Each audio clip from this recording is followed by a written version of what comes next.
Yeah. What do they say? Worst day at Yeah. work. Worst day at work. Okay, thank you. I'll stop it. So I asked. Yeah. Volunteer today was April. That's what that meant. That's partly my friend. It's just going right. I was doing time for April 15th in my day.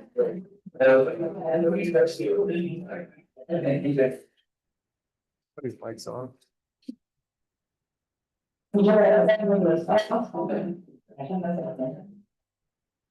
Okay, 7 p.m. I'm going to call to order the town of McCandless Town Council for March 19th, March 9th, 2026. Please rise for the Pledge of Allegiance. I pledge Allegiance to the United States of America and to the republic for which it stands, one nation, under God, indivisible, with liberty and justice for all.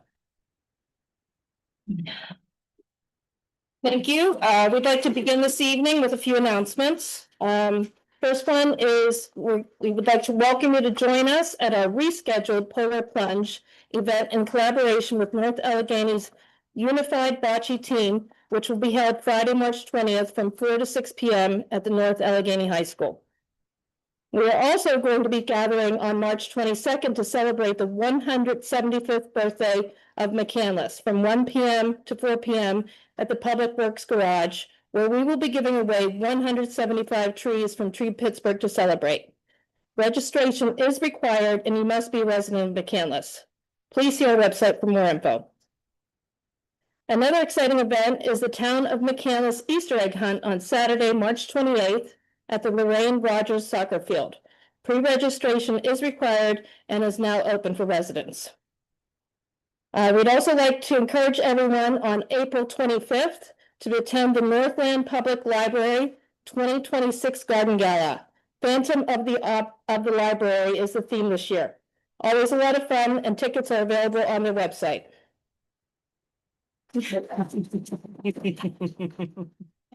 town of McCandless is seeking applicants to fill board vacancies for a couple of places here, including Northland Public Library Authority, McCandless Township Sanitary Authority, and the McCandless Industrial Development Authority. Please visit our website for more information. Applications are due no later than April 6, 2026. And now I would like to ask council if anybody would like to make a motion for item F, please. I would love to make the motion to approve testimonial resolution 2026-02 for appreciation and recognition by the town of McCandless of Amy Steele upon her retirement. The second from Mr. Ross.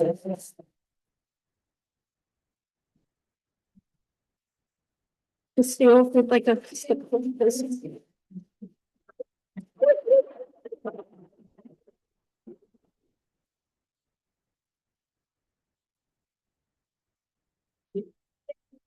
I would like to read all these, but I think these words are really important. And you're a librarian, so you like words. So this is an appreciation and recognition by the town of McCandless to Miss Amy Steele upon her retirement. Whereas upon the occasion of retirement, Executive Director Amy Steele from Northland Public Library, the resolution is presented as a testimonial of her loyal and dedicated service to the town. And Ms. Steele has served the Northland Public Library for over 24 years, beginning on May 4th, 2001. Ms. Steele has always professionally and courteously performed her duties as the Northland Public Library Executive Director. Ms. Steele has been a loyal and dedicated employee to the Northland Public Library, consistently fostering collaboration and goodwill, encouraging the development of creative new opportunities and activities to attract and engage members and non-members alike. For her contributions to Northland Public Library through the tireless hours of managing construction efforts, seeking grants, and working in collaboration to create the Willa Neal Scholarship. Therefore be it resolved by Town Council of the Town of McCandless that Council does hereby honor Ms. Amy Steele for her years of service to the Northland Public Library and the diligent, courteous, and professional manner in which she performed her duties. We thank you, and as a town, we thank you for everything you've done.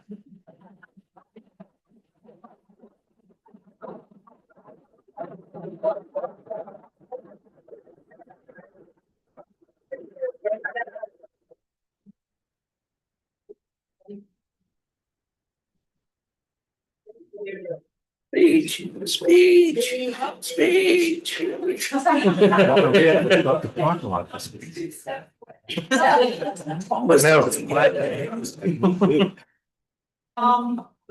Usually when I come here, I'm not at a lack of words, but this is a little bit different. I don't know what all to say. It was a joy leading Northland Public Library. Personally, it was probably more fun sitting at the reference desk for the first 12 years. That's where my real passion is, but the joy of working with an amazing staff, an amazing board who were willing to roll up their sleeves and do the work. They didn't just show up for meetings once a month. They actually did the work that needed to be done, and that made my job a whole lot easier. Having the support of our amazing municipalities, that I used to brag at the county library director meetings, you know, and I'd hear about their board problems and their municipal problems, and I'm like, no, we got it good up here in the north. So that really made everything a whole lot easier and a lot more fun too, and especially having the foundation to support us. They really made it fun. If you're looking for a fun time. Thank you all for the support, and I can't thank the staff and the board and the town of McCandless for supporting us and recognizing how important the library is for our community. So now I get to be a patron and take advantage of all of this. Thank you. Enjoy your time.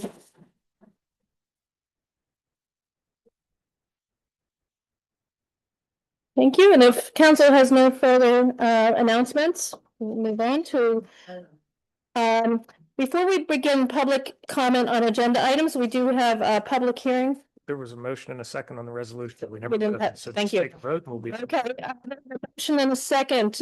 In favor of the resolution 2026-2. Please respond by saying aye. Aye. I Aye, and so unanimous 7-0. And Mr. Giorgetto is on Zoom. No, thank you. So now we will move on to public hearing regarding cable franchise renewal with Verizon Pennsylvania LLC. This is something that we have a current contract that is due to expire. And we've been working, Mr. Cohen, if you'd like to join us here, and I'll ask Mr. Corporal to open the public hearing, please. Yeah, no problem. Good thing that vote passed. I've been embarrassed. Resolution back. Come on up, Dan. I'll call to order the first public hearing regarding a cable franchise renewal with Verizon Pennsylvania LLC. And as President Clune mentioned, Dan Cohen is here to give everybody an executive summary about it. And then we'll open it up for public comments. If there are any, then we'll have a quick second public hearing on the ordinance that adopts the franchise agreement, which is another requirement of the town of McCandless. So, Mr. Cohen, floor is yours. Thank you very much, Solicitor Corville. Good evening, Madam Chair and members of council. My name is Dan Cohen. I'm with the Cohen Law Group. And we're a firm that specializes in representing municipalities or local governments generally in cable, wireless, and broadband. It's particularly nice to be here this evening because we've had the privilege of working with McCandless for well over 20 years. And we're very pleased to be able to represent McCandless, in this case, as part of the North Hills Council of Governments, in this negotiation with Verizon. So as Solicitor Corporal said, under the federal, so McCandless is a local franchising authority under federal law, and you have the power to enter into agreements with cable companies. And the Federal Cable Act requires a notice and comment when you have a franchise renewal, and that's usually, done in the form of a public hearing. So that's exactly what this is. In the federal law, citizens are asked to comment really on two things, either one of two things. One is the cable company's past performance under the current agreement. And in this case, it's Verizon. I know you have Comcast as well, but we're here tonight to talk about the Verizon renewal. And secondly, the future cable related needs of the township.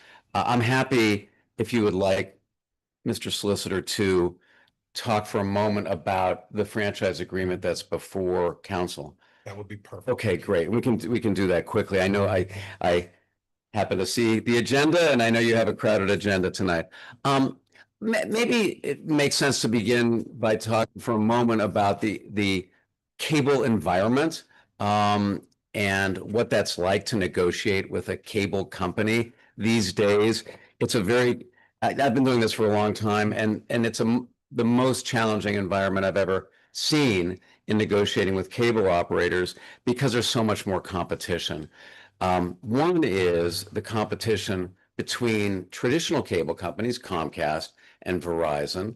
It wasn't that long ago that Verizon was a telephone and internet company and not a cable company. Now they're also a cable company. And probably more important is just the rise of video streaming, Netflix, Hulu, Disney Plus, etc. That has made a huge dent in this process. Just to give you one little factoid, if you will, in July of last year, the Pew Research organization found that 83% of American subscribers, Americans subscribe to at least one video streaming service. My guess is a McCandless, it might even be higher. And video streaming is not subject to a franchise agreement or a franchise fee. I'm hoping that law will change, and happy to discuss that if you'd like. So that was kind of the environment in which we've negotiated this agreement. But nevertheless, I think it's a strong agreement for McCandless. I really do. Let me just hit on a few items in the agreement. It's a long agreement. It's like 35 pages, single space. We did include an executive summary, which we tried to really hit the high points. But one is franchise fees. The town is allowed to assess up to 5% of the cable operator's gross revenues for cable services derived from the town. So, McCandless is at 5%, just like almost every other municipality in Pennsylvania. But the real issue is 5% of what? I mean, if I asked you, would you like 5% of a small pie or 5% of a big pie? I think I know what your answer would be. So in this agreement, there are 27 revenue sources that are subject to the franchise fee percentage. That's an increase over your current agreement. And also a franchise fee accountability. My guess is, and I'm a former municipal official myself, so you tell me if this is still the case, that franchise fee revenue might be one of the most unaccounted for revenue sources in your budget. In other words, you don't know when you get a check from Verizon or Comcast whether it's accurate or not.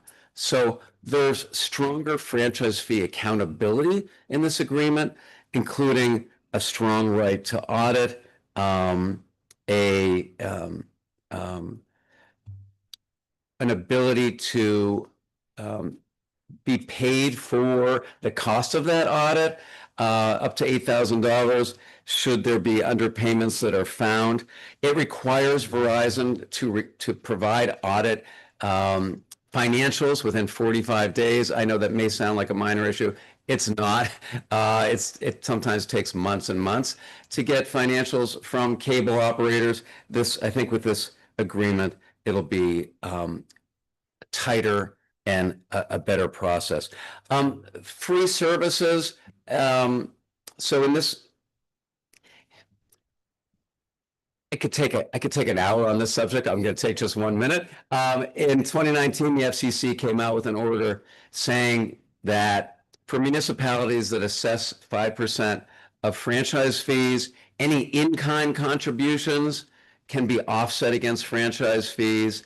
And that includes things like services to municipal facilities, schools, and libraries, public libraries. So in this agreement, though, Verizon agreed to provide free cable service for free to those facilities. Now, they still could change their mind on that, but if they did, it would have to be at their marginal cost, which is really very low. So free services are still intact.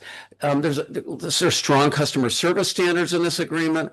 I think it's like 6 or 7 pages worth, but just to give you some examples, an appointment window for how long how long a period it would be for technicians to arrive at your home, basically a 4-hour appointment window.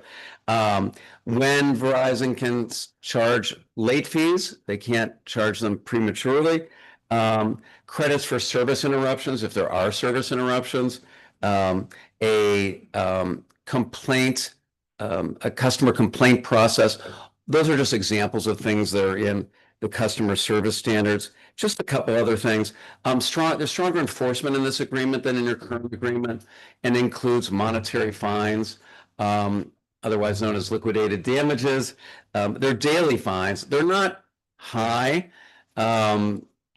because of really the climate that I discussed before.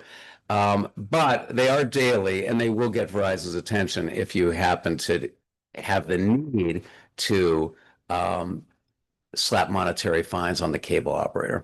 There are a couple of just other things I wanted to mention. So Verizon insists on a unilateral termination clause, which means, at least originally the clause said, we can terminate cable service in the town of McCandless upon 60 days notice for any reason at any time. We felt that was not acceptable. So we negotiated with them for a fair amount of time on this.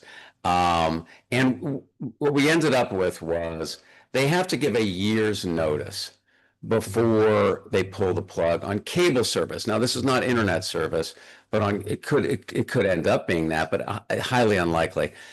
Before they pull the plug on cable service, they would have to give written notice of a year, which would give McCandless residents time to be able to switch providers. That, believe it or not, that was a knockdown, drag out fight with them. Last thing, length of term. It's a 5-year term. Your Comcast agreement is a 10-year term. The two companies have very different philosophies on length of term. With Verizon, they haven't agreed to a single franchise agreement nationwide that's more than 5 years. So happy to discuss any of those items and any others, but that's just kind of a brief overview of the agreement. Thank you very much. Thank you. Any questions for Mr. Coe? Yeah, I have one. You talked about a lot of the high points, and it said specifically you were going to do so. Any low points or any steps back compared to previous? That's a great question. Well, I don't know if I'd necessarily call this a low point, but what we try to do in cable agreements is include right-of-way protections. I mean, there are protections for the town in this agreement, indemnification, insurance coverage, et cetera. But we also like to include protections in the rights of way. For example, after a storm, if a tree falls on a wire, sometimes you'll see double poles, dangling wires, things like that. So in our first draft of an agreement to Verizon, we included all of that. Verizon redlined it all out. And the reason is, and here's a big difference between Verizon and Comcast. Verizon is a certified public utility in Pennsylvania. Comcast is not. And therefore, when it comes to many right-of-way issues, it's really governed by the state, not by the town. So for me, that was I don't necessarily say a low point, but something that I wish we had been able to get in, but we couldn't. Yeah. Thank you. Question that I have, and this could be of our own administration. Do we have a mechanism by which to collect fines for non-performance? Because we do have issues with Comcast, we have issues with Verizon, where, services will be out for days on that. Yeah. Not just hours on that. So what is our mechanism internally, John, to collect that money? That's a great question. And other than weather events, are there services out for days on end? There have been, yeah. Report them to the office and we'll look into how we can take advantage of that. And if you wanted to address how Verizon, how we deal with that in this agreement, I can't speak to Comcast. I don't know that off the top of my heart. Sure. If there's a service interruption of more than 6 hours, then residents who subscribe to that cable operator, this is also in your Comcast agreement, whether it's Comcast or Verizon, they can get credits for the time of their service outage. And the way I think the way it is in the agreement is either if they complain in writing, including email, or a credible oral request. That's the phrase for it. So that's for a service interruption. If there are other violations of the agreement, and as you know, the agreement covers a lot of issues, then there is a mechanism. Reading through the agreement, it says that after a specific time period, the town is due $275 Per day. per day. So that's true. So let's say they don't, we'll do an easy one. Let's say they don't pay a franchise fee on time, right? The town can notice a violation. Verizon in this case has 30 days to correct that violation. And if they don't, McCandless can, have daily monetary fines at that amount. Yes. And my last question has to do with the Universal Services Fund. Since Verizon is a public utility, Yeah. we pay in our bills at least 1% to the Universal Services Fund. Yes. Okay? Now, forgive me, but does that not come back to us in some way, shape, or form? Yes. So that's an FCC fee, and it is supposed to provide people who can't afford internet service. In this case, the Universal Service Fund. It started out as a telephone service. Now it's really an internet-based service to be able to afford internet service. So does it come back to McCandless per se? Probably not. I guess we could talk about this all night long because the last I heard, 99.9% of American households have internet service or have the ability to have internet service. So my question is when does that, and you may not be able to answer that. It's not the case in Pennsylvania. There now, because of the broadband funding that came out of DC over the last few years, it's definitely shrinking, but there are probably about 400,000 Pennsylvania homes these days, right now, that don't have access to high-speed internet service. Now, they're not here, they're in rural areas, but I believe the Universal Service Fund also is directed to that issue. Okay. Yeah. Thank you. Thank you. Any questions? No, no questions. Nope. I just had a question, while we appreciate the free services to schools, libraries, and municipalities, being part of the North Allegheny School District, we're with other municipalities, Franklin Park, Marshall, Bedford Woods. Is there a continuum of service that's provided for in this contract? If somebody is sending out messaging to the North Allegheny School District, are the folks in Marshall getting the same information that the folks in McCandless would be getting? I don't know what their contracts look like. Yeah. I'm not aware of what the if the internet system that serves that school district is also compatible with the other school district. I just don't know. But in Exhibit A to this agreement, it does say the facilities that will receive free cable service. And this is a cable agreement. So unfortunately, it does not provide free internet service. And I don't know the answer on how the school districts interrelate. Yeah. And I think it's important to remember that this is a cable agreement, not Yes. internet, because so many, like the stats you provided at the beginning, we are all moving to streaming, et cetera, more than we are just using the cable. Yes. Yes. If we have no further questions from. Yep. Thank you very much. Yeah, Thank you. thank you. Okay, now we'll open the floor for public comments, and that's related to the current service or future services. Future services. Hi, Marcia Caliendo. One correction, it's not available to all of McCandless. Those of us who live roughly north of Pine Creek Road are in a communication desert. We do not have Verizon at all. It's not an ability. I lived in on south of 19 or south of Pine Creek for almost 25 years. And many of those years I was able to get Verizon, but I moved 4 miles up the road. Then I don't, it's crappy service. And so my, Have your slip. Yeah, it's the old Pittsburgh, it's consolidated. It's, we do have the Xfinity, you know, we do streaming. I mean, right now we stream. We've tried a couple streaming. They're not great either, but you know, this isn't for the whole town. This agreement is not for the whole town. There are those of us who can't benefit from this. And I know Mr. Schwend and Councilman Alt, I had emailed you about this, and I appreciate Mr. Schwend letting me know. We can't force them to, you know, run the cable and run the networking in order to do it. But I just want to go on record to make sure that everyone knows this is not all for the town of McCandless. There are those of us who cannot benefit from this.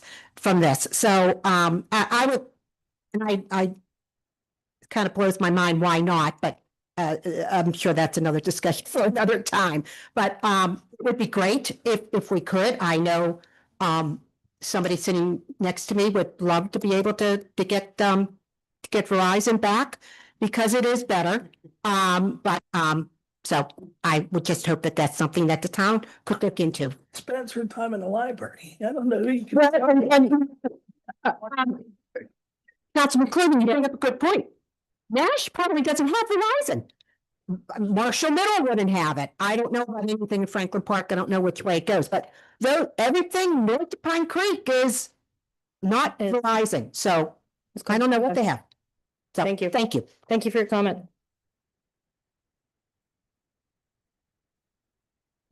Christine, I live in McCandless. Your last name, please. Casey, Casey. Thank you. I live in Ashley Hill Drive. I second everything that she said. I also cannot get Verizon where I am. I am subject to whatever Comcast will charge me, and the internet is not very good. And I guess I don't know if I can ask you a question, but is Verizon required to cover a certain amount of people in the township, and that's they basically meet the bare minimum, and that's like what they do, or that's yeah. No, thank you. Thank you, Mr. Cohen, for answering. Thanks for raising this issue, both of you. And actually, the chairwoman raised this issue with me before the meeting. To answer your question, what the agreement says, and I remember having this fight with Verizon when they first came to McCandless and several other municipalities in the North Hills. What the agreement says is that if there are 30 homes per linear mile, then Verizon is required to serve that area. I know that's a relatively high number. The Comcast agreement, I'm doing this from memory, is I think less than that. I think it's 25 homes per mile. So that's what the agreement says. That's as low a density number as we could get Verizon to agree to. I don't know if that answers your question. Yeah. Well, yeah, maybe let me just say this, and I'm really glad that I came tonight. Outside of the four corners of the agreement, we can also just raise with the Verizon attorney. His name is Paul Train. He does these nationally, this issue, and see if they can do, it's called a field study. I don't want to give you hope if there may not be that, but they can at least do a field study to see if Verizon could potentially expand into that area. Probably would have to know what that area is and be able to describe it to them, but happy to do that. Yeah. Thank you very much. Other comments? Are we on number 4 or number 5? We're on 4. Okay, seeing none. I should say the same comment. I think the more people that comment publicly on this situation perhaps will help. Please, So I'm please state your Al- name. Thank you. I'm coming. Okay. Alice Beckett Rumberger. What was the question again? Oh, Parkland Drive. So I have actually the same exact sentiments, and I actually came here for a different reason tonight. But the my Comcast bill is crazy for the things that I get. My parents live in Ross Township. They have Verizon. And, not that this is such a big deal, but honestly, Verizon for my parents who are Hispanic can get Hispanic stations. I can't get any. Zero. I can go and stream, but I'm paying more money. And I feel like as where we are, and I am literally across the road from here, that I can't get those services. And I think there's going to hit that critical mass because I believe that people do not know that. And maybe each of you who are in the representative districts can reach out to your folks and say, hey, if this is something that's important to you, that you're interested in shopping around. I mean, I shop for a car. I'm not going to just stick with Toyota, but I'm going to look at everywhere else, that it should be for the greater good of our community. All right. Any others? Okay, we'll close up that hearing and we'll move on to agenda item 5. I'll call to order the second public hearing of the evening. This is on proposed ordinance 1565, which is an ordinance of the town of McCandless authorizing execution of a cable franchise agreement between the town and Verizon Pennsylvania LLC. Any comments for the public hearings? Ms. Wright, would you like to come up? Some of you have seen this before. I used it in September, but it applies again.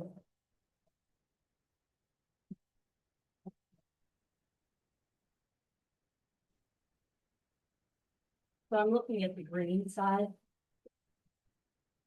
And I'm asking that before the ordinance is passed, that the effective date be revised so that it aligns with McCandless's ordinance.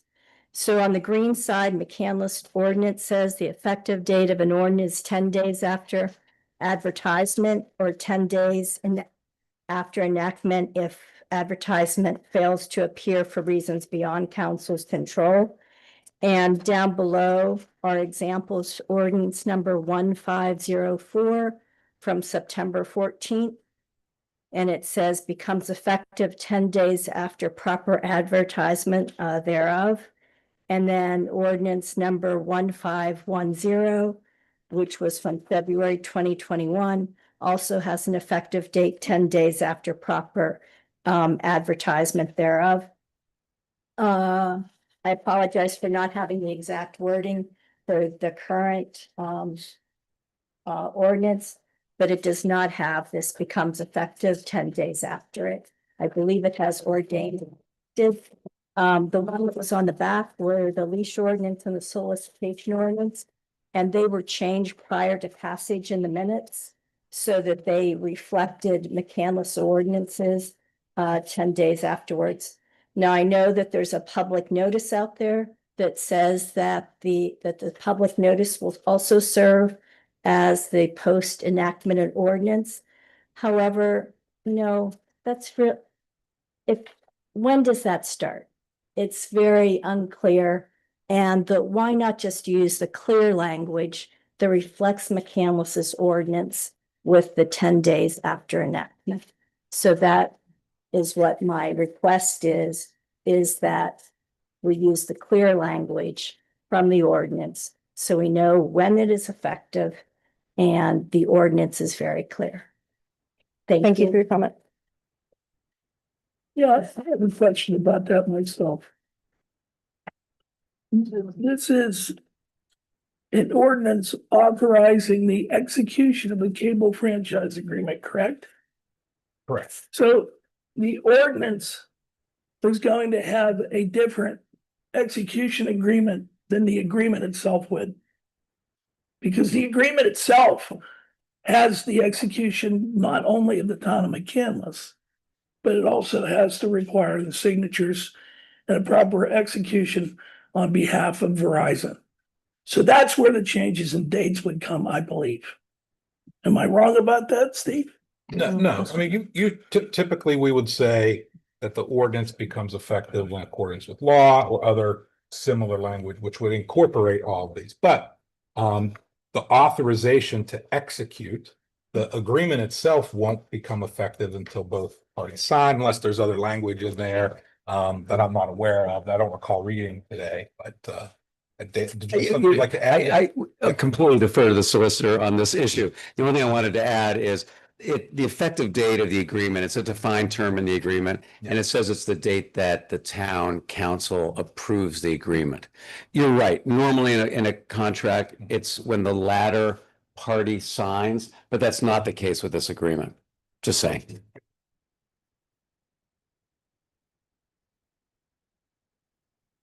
Thank you, comments? Mr. Cohen. I have a question. Yes, sir. If an investigation is done regarding 30 houses per mile, and it turns out that service should be provided for homes that aren't getting it, is that the sort of infraction that we can levy that $275 fine on? Well, you have to give 30 days notice, that Mr. Cohen said, but I defer to Mr. Cohen. Whenever I'm asked these questions, I always say, would you like to do the cable franchise agreement, Mr. Cohen? No, I would not. So I defer to Mr. Cohen on that, but that there's a process under the contract. Yes. Sorry to make you keep getting. I can't do 90% of those things that you do. So Trade-off. I mean, if there were 30 homes per linear mile, and Verizon declined to expand their cable system to serve those homes, only then would it be a violation, right? I mean, if it's 20 homes per mile and Verizon doesn't, reach out to them, then that's not a violation. So if they're found in violation, do they then have to provide the service in addition to any kind of monetary fine? Yes. So thank you. So it's not just monetary fines or liquidated damages. They also have to correct the violation, and the town could, take them to court very easily. And Verizon would lose that one. Say again? I'm sorry, but they have a time frame to provide the service? Yeah, there's a remedy in the contract. They had 30 days to correct the violation, whatever violation that is. And it does say that if it would take them longer than 30 days to correct the violation, in this case, it probably would, because you have to build out to those homes, then the town can give them more time. But it's really completely in the town's control. Yeah. Good question. Other public comments?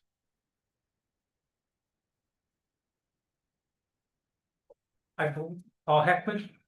I believe the root of the problem is that old North Pittsburgh telephone company. And the agreement when they broke up the Baby Bells that let North Pittsburgh hold on to that so long. Is it still in effect?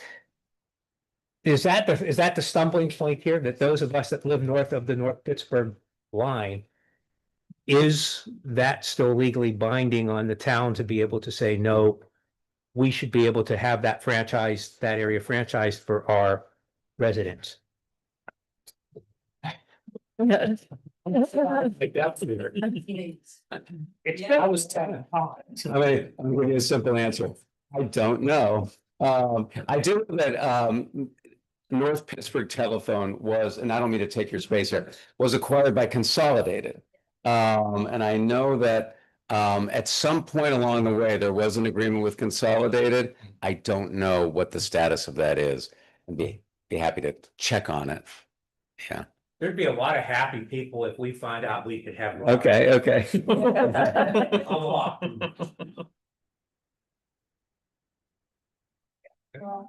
Any other takers? Okay, with that, we'll close the public hearing on ordinance 1565, and we can move on in the agenda. Thank you very much. You're very welcome. Okay, at this time, we would like to open up the mic to public comment on agenda items only, please.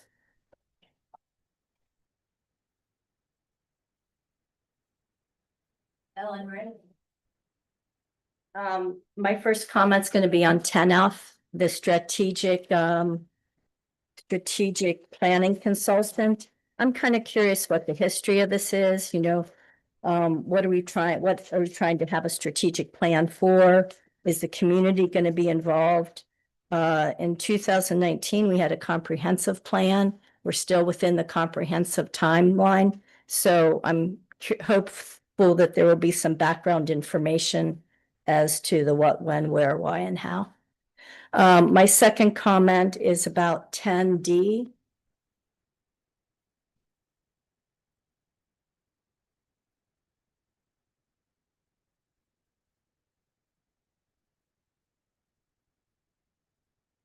And 10D is the sign resolution.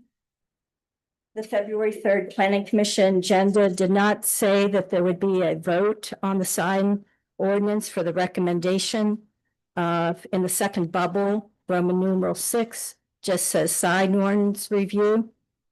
The official Town of McCandless proposed resolution number 2026-05 says that whereas the town's planning commission on February 3rd recommended approval of the proposed zoning ordinance amendment. The fourth bubble says is from the Sunshine Act, and official actions include recommendations made by an agency pursuant to a statute, ordinance, or executive order.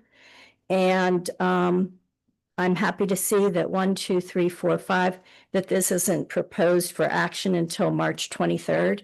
So I'm hoping that the vote from the Planning Commission can take place so that we know it's going to happen. And there was no correction made to the agenda within 24 hours. It still is the agenda that was listed. It does not say that there's going to be any kind of vote on the sign ordinance. And I'm also, so that's my end of my comment. Thank you. Thank you for your comment. Explain that, yes. Yeah. Now or when we get to No, no. I'll do that. Okay. I just want to clarify that under the Sunshine Law, you do not have to have a proposed motion on the agenda. You just need to have an agenda item that relates to the any action that you would take, and that is satisfied here with the second bubble on the handout for council to review where it says sign ordinance review. There is nothing in the Sunshine Act that requires you to list a motion. I know that we do on many occasions, but oftentimes we don't as well here and at our other boards and commissions. So I appreciate the comment, but it's legally incorrect. That's all I have. Thank you, Mr. Corbel. You're welcome. Any further public comment on agenda items? Okay, hearing none, we'll move on to item number 7. Can we have a motion to approve the minutes? Mr. Wall, thank you. And a second? Second. Mr. Hickerson. Any corrections or additions, deletions that need to be made for the minutes? There was a vote where it was 6-0. I did vote, but I think Mr. Arlo and I said it at the same time during the Zoom. Okay, do you recall which? Thanks, yeah. Okay. I apologize. Okay, should we hold off on approval of the minutes then while we take a look at that? No, I'll take a look. The only vote that is occasionally 6-0 are the check listings. Yeah. And that's because there's an abstention. I didn't see any other in here that said 6-0 besides that, so that must have been it. Okay, so the minutes are okay with everybody then, as they are. Okay, we have a motion and a second. All in favor of approval of minutes of February 23rd, 2026, please respond by saying aye. Aye. Okay, 7-0, and that is approved. Moving on now to reports of committee. We'll start with the Public Safety Committee and staff reports. Chief Hawk, please. Thank you, ma'am. Good evening, everyone. A few items that I like to call attention to every month. This time for the month of February. As most of you know, I like to focus on training that we're involved in and community engagement opportunities that we get in the previous month. For February, circle back Last month, I spoke about officers continuing their annual in-service mandatory updates with the state. I didn't speak of the topics, so the 4 areas of focus this year for the McCandless police officers and all municipal officers in the state are legal updates, crisis intervention, trauma-informed policing, and child abuse investigations. So that's what we're getting schooled on by the state this year. And like I said, this is an annual thing. Typically 4 topics, they change by the year depending on need and such. The state chooses these areas of focus, and our officers are engaged in that right now. Also, as far as training goes, I continue to take some occasional classes online myself it's offered through the FBI National Academy. It's an opportunity that I have as a graduate to take some of those courses whenever they're offered. And I grabbed some of those in February. My lieutenant, Eric Egley, attended some training management and risk mitigation training. It focuses on risk mitigation for training exercises and critical incidents. We can use that both at the McCandless Police Department, and he also uses that as the commander of the North Hills SRT. As far as canine training, besides their normal monthly training, Officer Davis and his partner Leroy were invited to Hozak Elementary School, where they spoke with all first grade classes about police in general, and I'm sure some engagement with the kids and Leroy. Also of note in February, Officer Allshouse typically works our evening shift. He gave a station tour and a presentation to one of our local Boy Scout troops. He explained duties of the police department and their involvement in the community. We're always happy to do that for local troops, Boy Scouts, Girl Scouts alike. Our social worker had 27 interactions with individuals that received or accepted referrals for services, support, or information. She participated in a virtual webinar that gave a general overview of family law practices and available legal aid resources for families in Pennsylvania. She also attended a training that was focused on recognizing warning signs of suicide awareness and prevention for first responders. I usually close out recently with deer statistics. This month, our officers received at least 52 calls related to white-tailed deer, and Big Daddy removed 15 carcasses from the roadways of the town. If you folks have any questions, I'm happy to answer them. Chief, let me ask you, as far as the deer issue is concerned, we applied for a grant, or we applied for a permit to do a deer call, is that correct? The town did, yes, sir, as far as I know. Do we have an idea where that's at? It's under review by the Game Commission right now. Okay, so we didn't lose it. No, the goal will be to have that fully underway in spring of 27. Okay. Big Daddy, what, like, are those numbers going up or staying even or going down? You know, I could probably get some statistics for you folks to help you take a look at that, Mr. Arlo. I would say it's consistent. I think it's, you know, while not identical, I think if you followed the ebb and flow every month, you know, I think it tends to increase during the rut and deer season, and then, you know, maybe dips down a little bit for the spring and summer months, and then back up in the fall. But I can probably get you folks some statistics if you'd like. Deer hits by the vehicle. Yes, yeah, and Big Daddy removes mostly from town roads. The state roadways like McKnight and such, we have dispatch contact PennDOT, and PennDOT handles those. Route 19, McKnight Road. So that number is going to be larger overall. Any further questions for Chief O? Okay, seeing none, we'll move on to our fire marshal's report for the month of February. Wisner. Yes, good evening, everybody. So even though February is a little bit of a short month, there's still a lot going on. A few of the big things are, I wrote a couple articles, fire prevention articles. One is for the town crier, which I believe will be going out shortly. And the other one is for on the fire side, which comes out in the McMail every month. One of the big things, I know some of the newer council members may not know that as a town, we do pay for our annual firefighters physicals, and those are kicking off actually this coming Saturday is the first date. where we'll do roughly half of the firefighters that are up for physicals. And then we have a date in April, I believe April 11th. They are conducted here, and it's by an outside company that comes in and they perform the physicals for them. So that's kind of the highlights going on. As far as the breakdown for the fire calls, this would be for the month of January. There were 172 calls the fire department was dispatched for in January, which is a little bit on the high side, but it was a messy month. So there were a lot more calls for that. There were a total of 133 calls in town. We responded to 39 out of town. The breakdown of the types of calls are in the report. But if anybody has any questions, I'd be more than happy to answer. Yeah, any questions for Fire Marshal? Okay. We will move on then to our building permit report for the month of February, which was in your packet. Are there any questions? Hearing none. Liaison reports, personnel board, Mr. Giorgetti. There was no meeting. Thank you. And the volunteer firefighter steering committee, there will be a meeting later this month. Looking forward to getting everybody together again after a long break over the winter. At this time, if there's no further questions from council, I'd like to invite any public comment on public safety.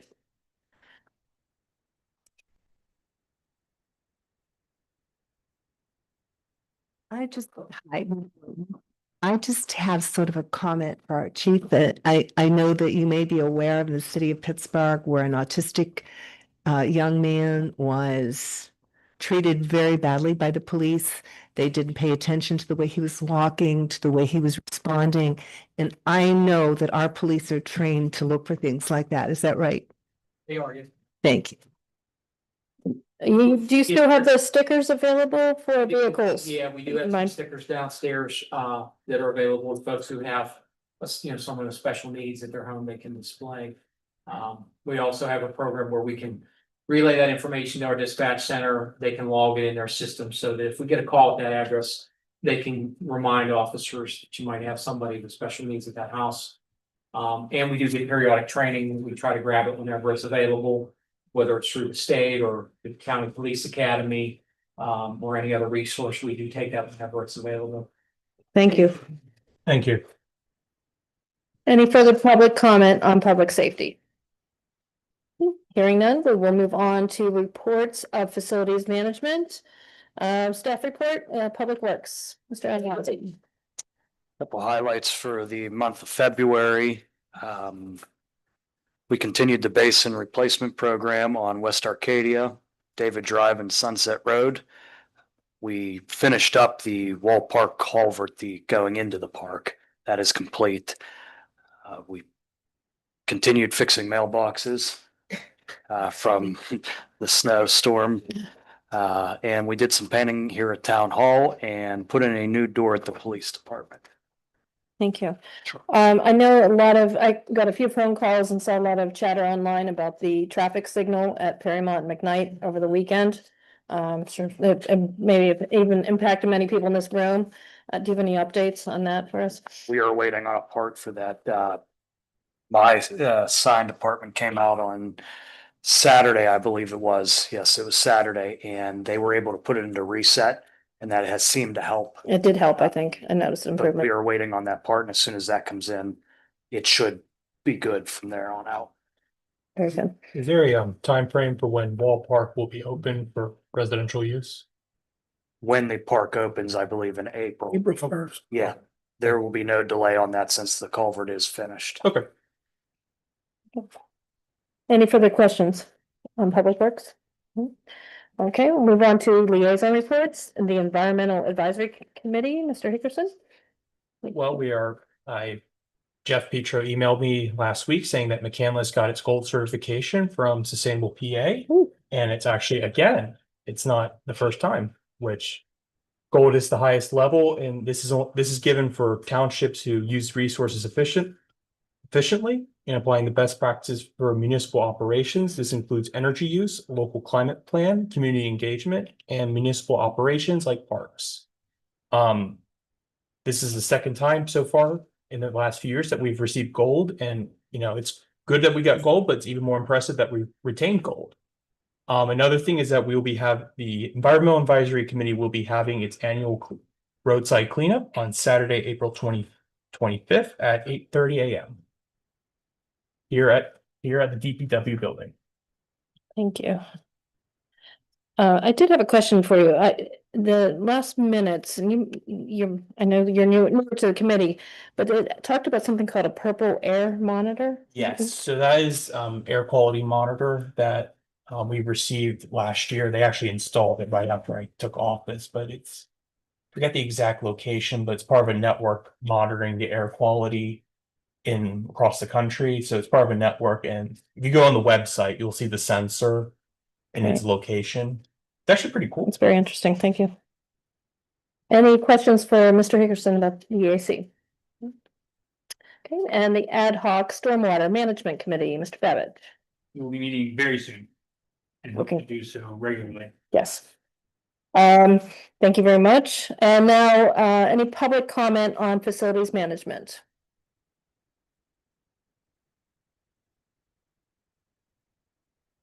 Please stop me if this isn't the right time. My name is Carolyn Gibbs. And I just want to voice my long overdue thanks to the town's Public Works Department. In September 2024, we discovered a sinkhole in our driveway that is terrifying. The township sent someone right away to check out the situation. We love trees, and we had several mature trees right in the path of the collapsed pipe that ran under the full length of our yard. We are so grateful that the smart and experienced people in our Public Works Department figured out a way to make the extensive repairs without destroying any of our trees. And I think it was also at a lower cost. The department made the repairs in a timely way, so thank you, Public Works Department. You helped make our town a more pleasant place for all of us to live, and we are grateful. Thank you. Any additional public comment on facilities management? Okay, hearing none, we'll move on to reports of the Services Committee. We will start with Mr. Otto, McCandless Township Sanitary Authority. Yeah, MTSA, I attend the regular meeting and the working sessions. The February 5th, 2026 minutes are in your packet. If you have any questions, please let me know. Thank you. And just another reminder that we will be looking for to fill a position there. Yes. If anybody's interested. Yeah. Mr. Mursky is resigning. Yeah. And I want to thank him for his service. Thank you.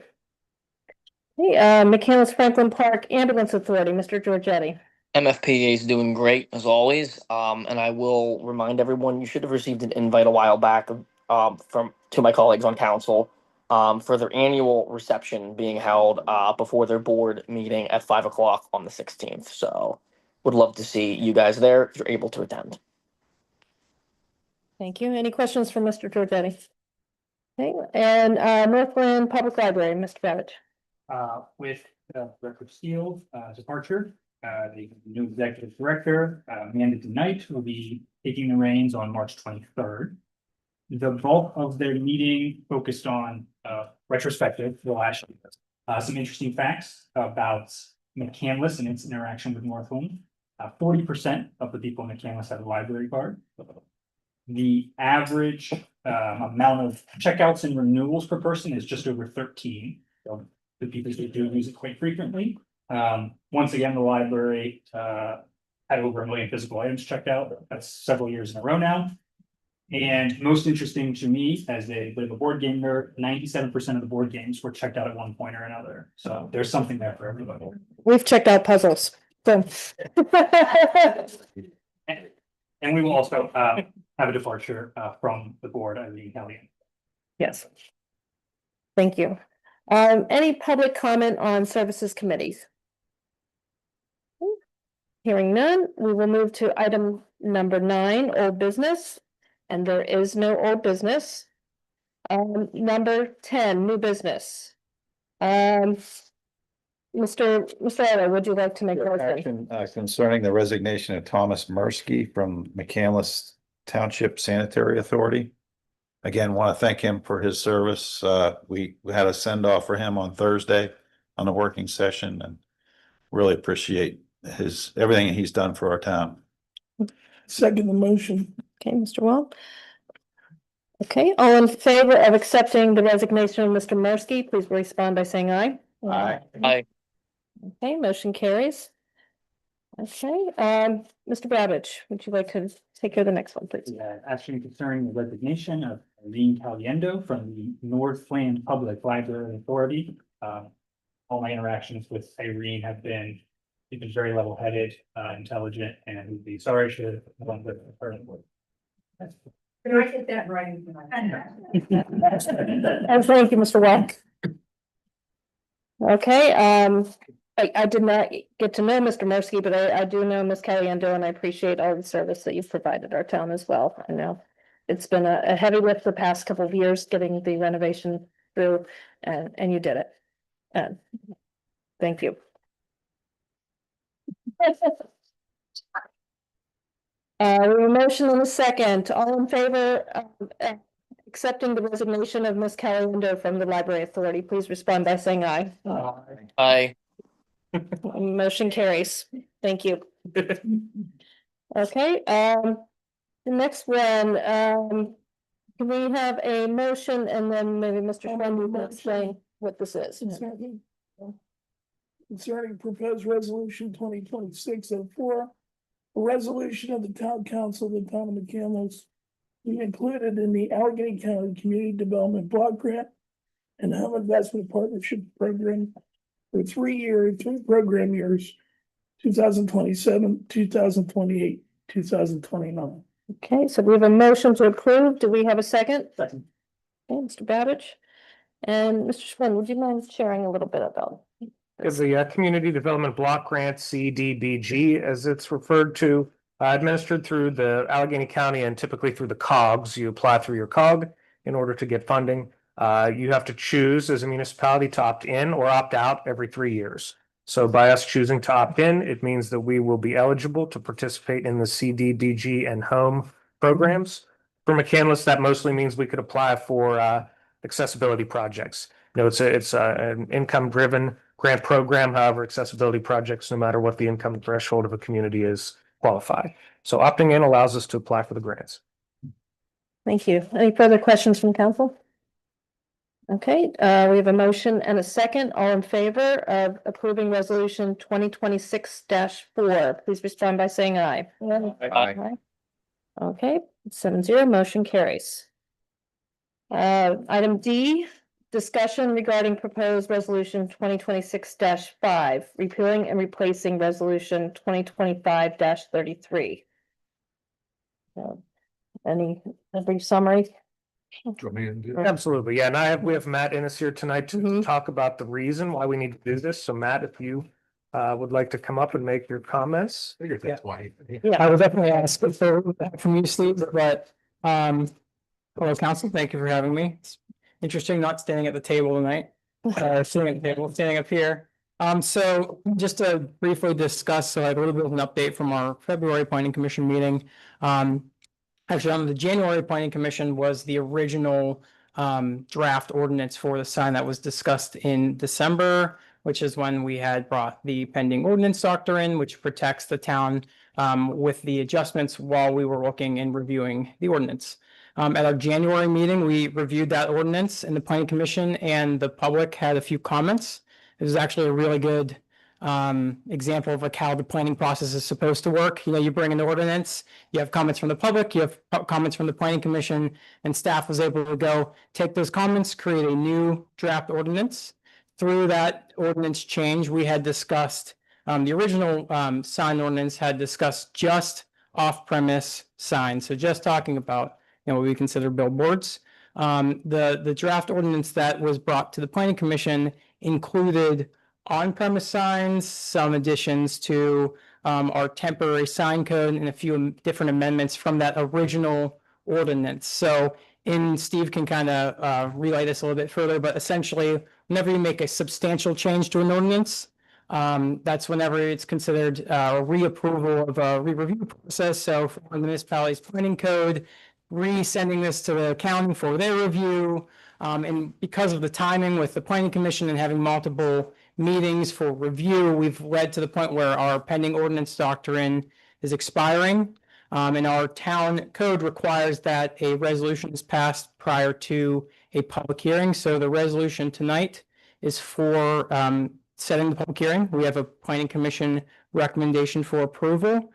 So that I'm happy to answer any questions about the actual ordinance if there's questions. I think I did an okay job, Steve. How do I do? All right. Thank you. Thank you. That's the important thing to remember too. The resolution that we're seeing tonight is not being voted on till next meeting. And as Steve mentioned, that's not a requirement of any Sunshine Act law, et cetera. And this is just the resolution. This isn't changing the ordinance. This is just the resolution stating we intend to change the ordinance.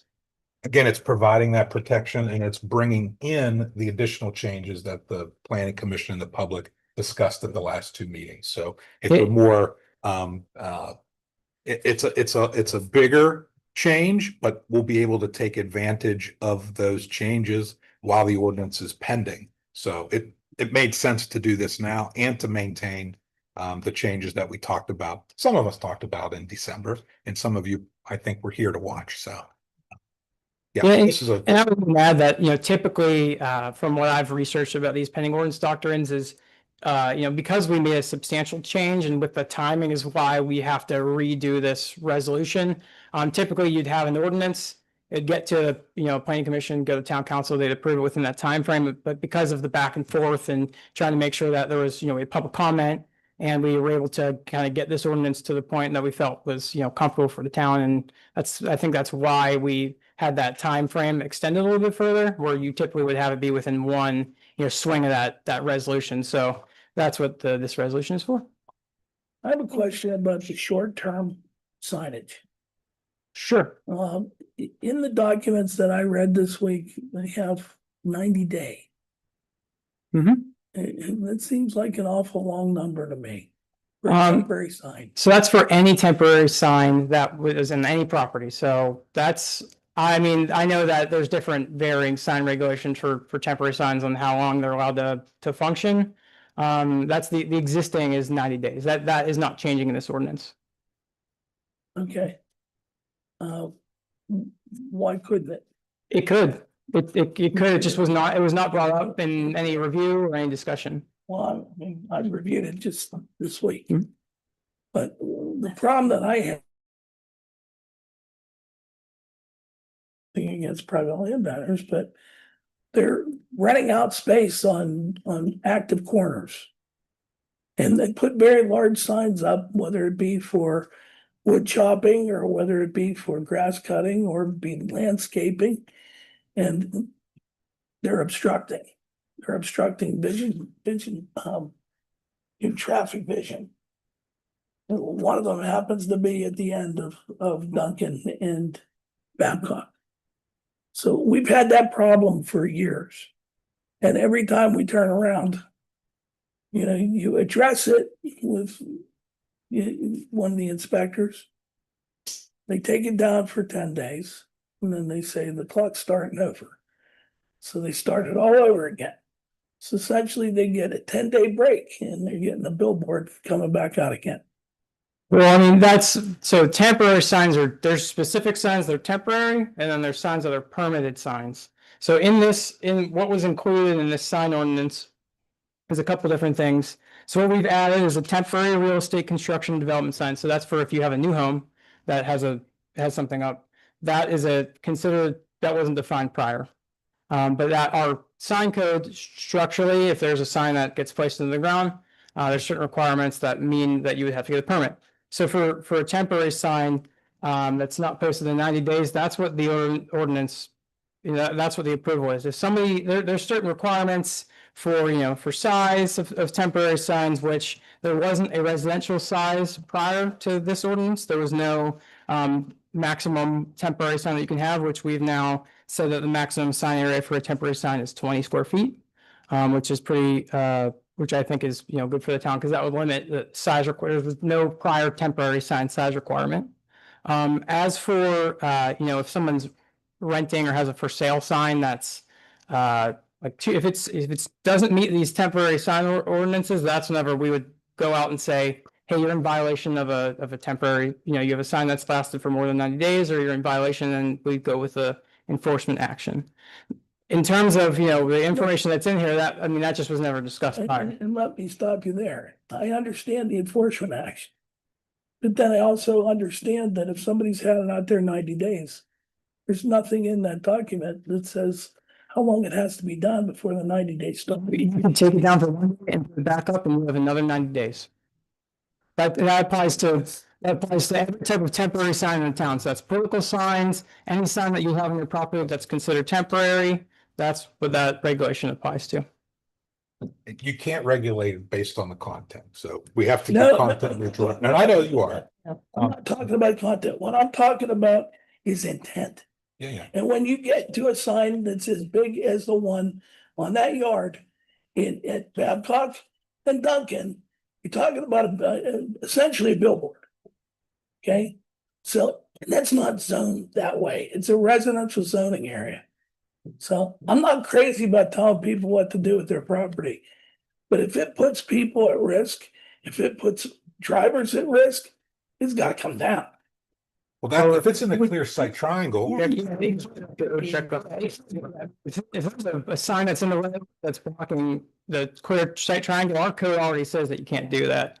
If you throw up a huge temporary sign that's in the right of way or close to the right of way, I mean, we're gonna go and say, hey, you gotta take that sign down.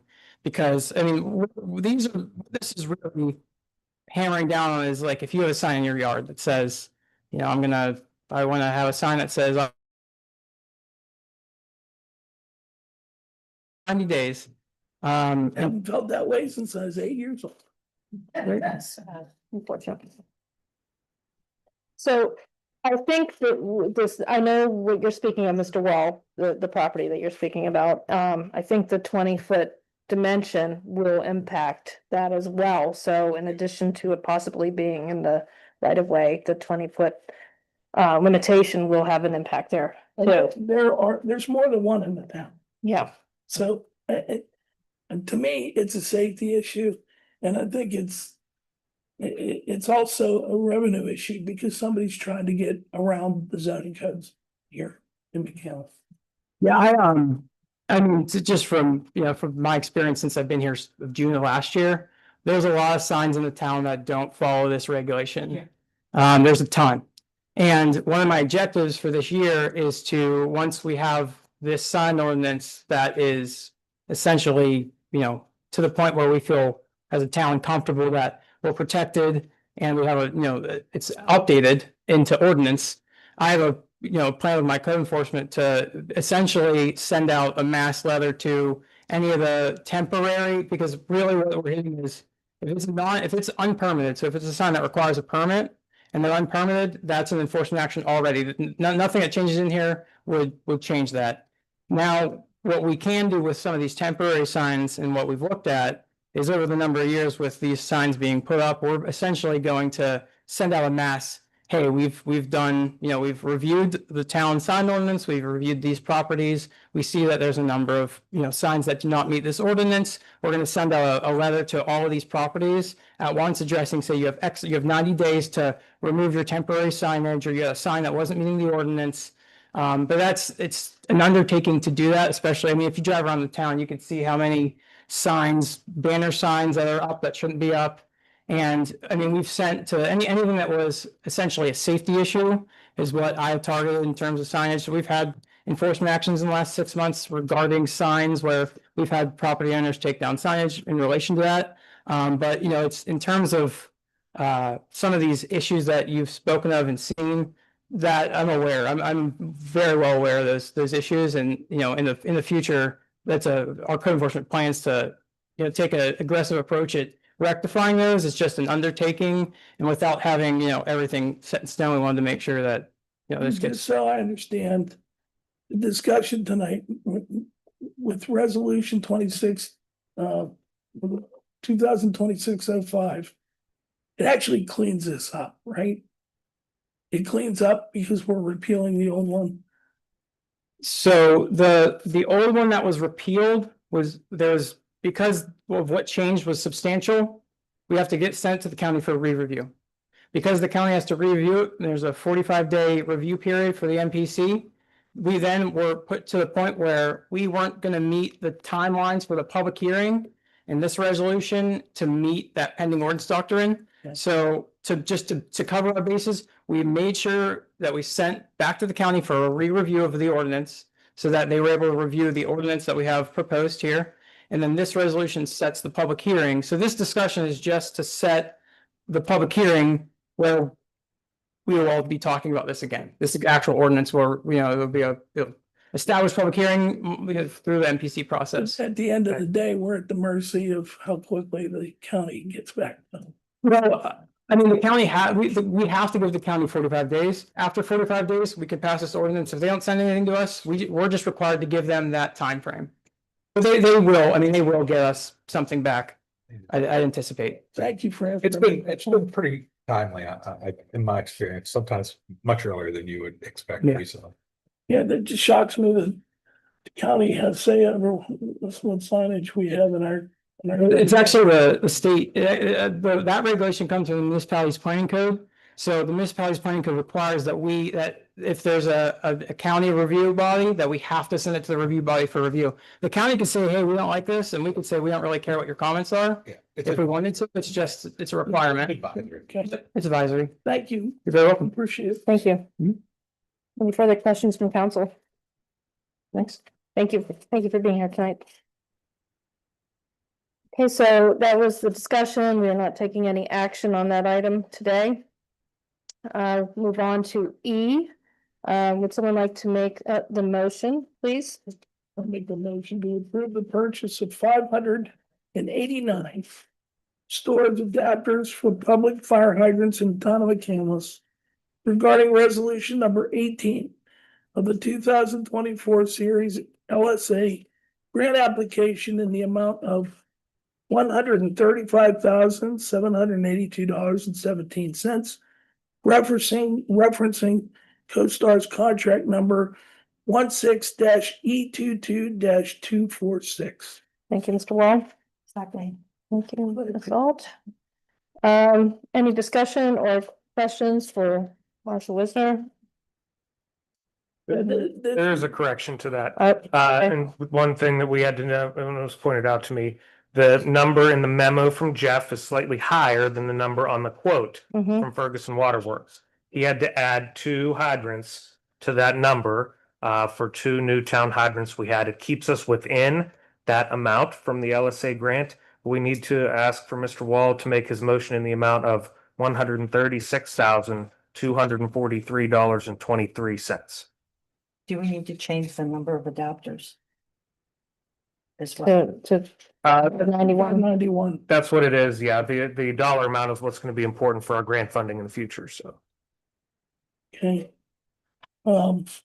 Wall, I thank you. will change the motion to approve the purchase of 591 storage adapters for the public fire hydrants in the town of McCandless regarding resolution number 18 of the 2024 series LSA grant application in the amount of $136,243.23, referencing CoStar's contract number 16-E22-246. Thank you, Mr. Wall. Thank you, Ms. Alt. Okay. Any further questions? I think we've talked about the stores connections a few times here. I know Mr. Wisner will share that it makes being a firefighter much more efficient and quicker. Whenever your house is the one on fire, you want to have these so that our firefighters can get there quickly and attach to the fire hydrants without any trouble. It's actually safer too, isn't it? Well, okay, we have a motion and a second. All in favor, please respond by saying aye. Aye. Aye. Okay, we are 7-0, motion carries. Okay, agenda item number F. Can we have a motion, please, and then we can discuss a little bit. Action. Do we have a name? It was recommended. Well, if we want to discuss for a moment first, I'll discuss the memo addressed in the packet. Exciting times. Strategic planning proposals were received by two different companies. Capperlin Strategies in the amount of $18,572 and Strategic Solutions LLC in the amount of $24,000. Strategic planning is a process that eventually we would be able to do on our own in-house, but for now, it's a great idea to have a third-party consultant come and do it since we have relatively new staff. We have some new council folks. So it's great to bring somebody in who's done this in other communities and who can lead us through the process. Difference between strategic planning and, let's say, having a comprehensive plan. The strategic planning is aligning the goals and objectives of council with the goals and objectives of the staff for a calendar year or maybe a calendar year, a year and a half, let's say. Getting everybody on the same page, figuring out some things that are action items right now, and how do we achieve those goals together.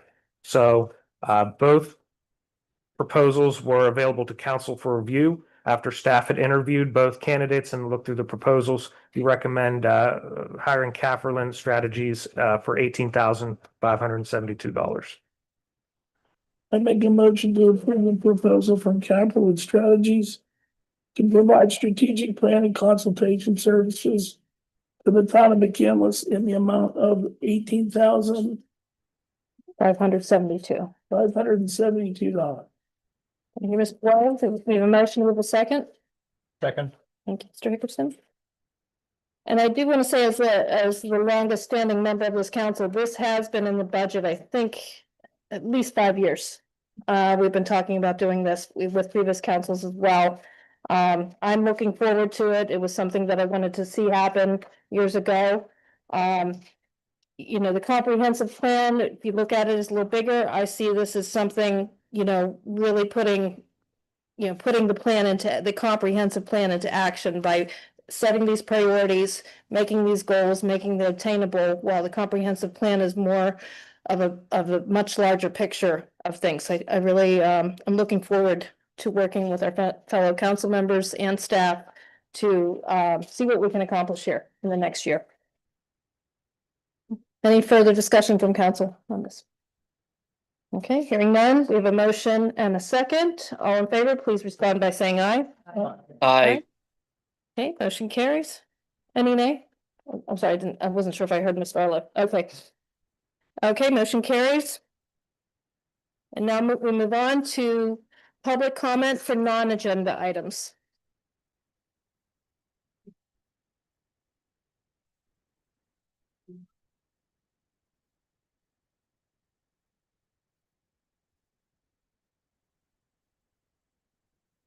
This is from the town council's webpage.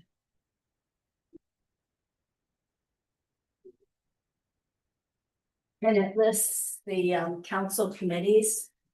And in the past, they've had the names, and I know that the names were there because I was going to mention this earlier.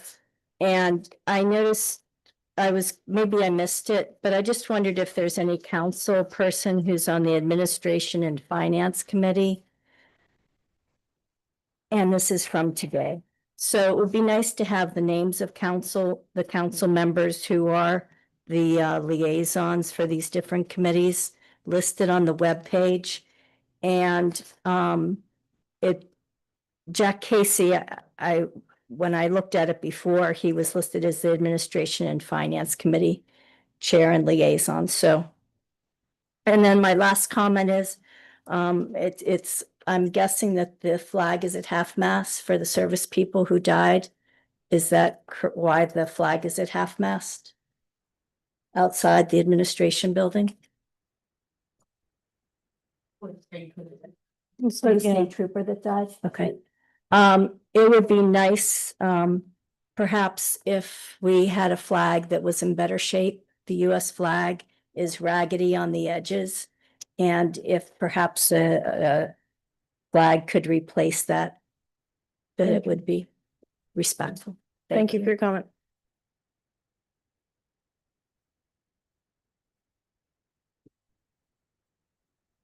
A lot of people going. Irene Caliendo. First, just a couple of quick comments. First, one relatively new service that the library offers is that we have surrogate pets. Now, they aren't real. I'm not quite sure how the program works, but it's very popular. So we can't keep the cats in, apparently. So you might want to check that out. And then secondly, thank you for your kind words. It was an honor and it was great fun and it was work to work with such a good organization and a worthy organization, but for every season. So Madam President and members of council, earlier today I sent an email to members of council. I would just like to read that into the record. Once again, I would like to thank Town Council for passing Resolution 2020-603 to establish an official policy for enforcement of non-criminal federal immigration laws. As I have stated previously, I believe it was the right thing to do. My only disappointment is that it was not a unanimous vote. It is important that council set forth a clear position on immigration enforcement, which assist our fine police department in handling without ambiguity such situations regardless of whether the matter requires on-the-spot action or if there's time for deliberation. It is equally important that council sends a message to our more vulnerable citizens that there is concern for their welfare and fair treatment. I don't believe that anyone who supported the passing of this resolution also supports illegal immigration, as has been the comment of many. I certainly don't, and I know from speaking with individual members of council that you do not either. However, there is great support for fair, dignified, and humane treatment of everyone, regardless of their citizenship or green card status. I am grateful for the courage and judiciousness that you all demonstrated by bringing this matter to the forefront. Thank you. Thank you for your comment.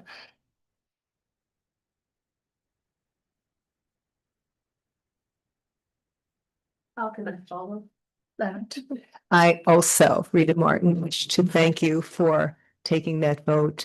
I think it was the moral, ethical, and possibly the constitutionally correct decision to do that. And I'm proud of what you accomplished with that, and especially the safety you provided for vulnerable people in our community who feel that they have to carry their cards with them because of the color of their skin. Thank you again. Thank you for your comment. Are there any additional public comment? Okay, hearing none, council will be moving into executive session to discuss legal matters. Do we have a motion to adjourn?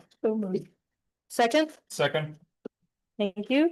All in favor, please respond by saying aye. Aye. Meeting adjourned.